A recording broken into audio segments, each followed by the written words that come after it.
Tell me, Mr. Griffin, are diversity risks really still an issue? Aren't companies these days dealing with diversity? Oh, yes, they are very much an issue. We have come a long way since those days when employers were allowed to discriminate against job candidates just because of their race or their sex. The trouble is, the boundaries of diversity and discrimination are widening. Companies have a lot more to consider than a person's skin colour or a person's gender.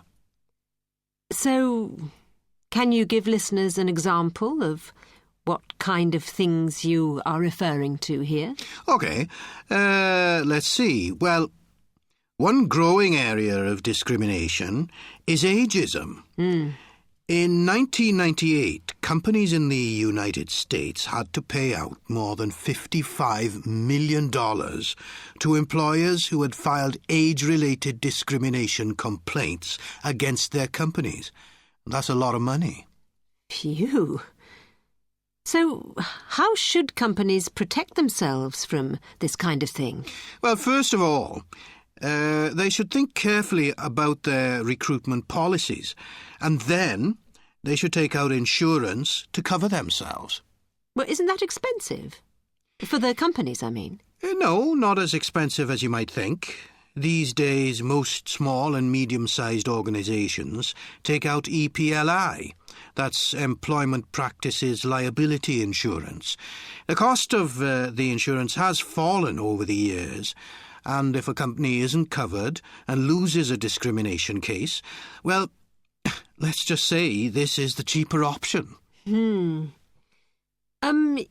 mentioned ageism as a growing concern, but what other kinds of diversity should managers be aware of? Well, you'd probably be surprised to hear about some. Discrimination against single people, against married parents, against people who are too tall, too short, too heavy. Really? Oh, yes. Security firms are a good example here. They typically state that their employees need to be over or under a certain height or weight. They claim it's necessary for the job. But there have been cases where people have claimed discrimination. And won? Sometimes, yes. Then there are people with a criminal background. Employers used to feel justified in turning away job applicants just because they'd been in trouble with the law.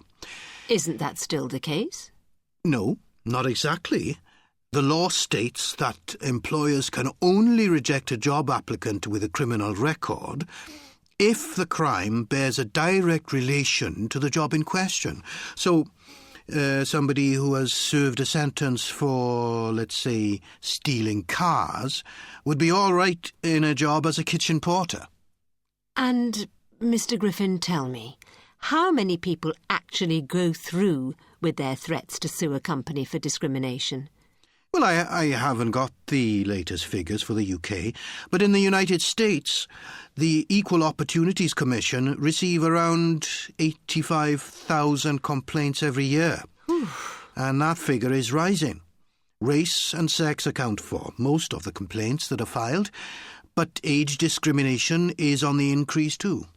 So, any words of advice for risk managers? Well, first of all, make sure that you have adequate insurance. Then address the issues of diversity from within the organisation. Get the employees involved. Celebrate the differences and try to build up a reputation as a fair employer.